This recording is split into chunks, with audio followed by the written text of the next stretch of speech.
Kumusta ka? Siguro pakiramdam mo, sabay-sabay sumasabog ang lahat ng problema. Ang deadline sa trabaho, ang nakakabaliw na boss, ang pilit na inaayos na relasyon sa asawa, at ang panigurado sa kinabukasan ng mga anak. Lahat yan, nasa balikat mo. Ang pressure ay hindi lang galing sa labas. Galing din ito sa loob natin. Dahil sinasabi ng mundo, you only live once. Dapat may purpose ka na. Dapat successful ka na. Pero paano ka magiging purposeful kung hindi mo na alam kung paano sisimulan ang araw bukas? Ang susi, huwag buhatin ang buong linggo ngayon. Kung susubukan mong buhatin ang lahat ng problema mo, trabaho, sawa, anak, anxiety, nang sabay-sabay, siguradong bagsak ka?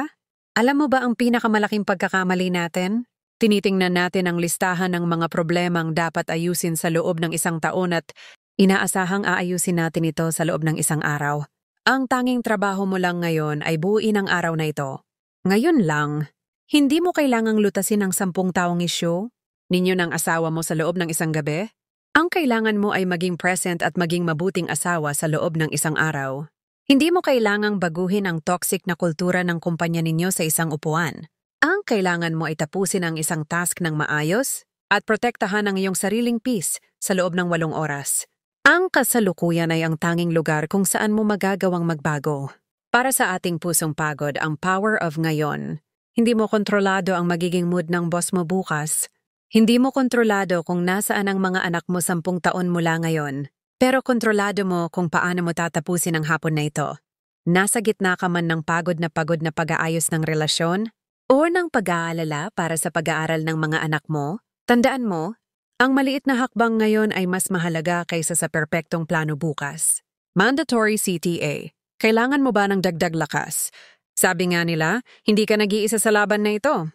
Kung kailangan mo pa ng inspirasyon, practical na gabay para sa buhay-buhay, at realistang tips kung paano maging matatag sa gitna ng pressure, i-subscribe mo na kami ngayon. I-click ang subscribe button at maging bahagi ng ating community na sabay-sabay bumabangon at lumalaban, one day at a time.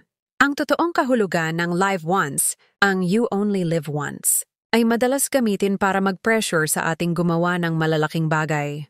Pero tandaan mo, ang purposeful na buhay ay hindi sinusukat sa laki ng impact, kundi sa buong pusong paggamit ng bawat araw.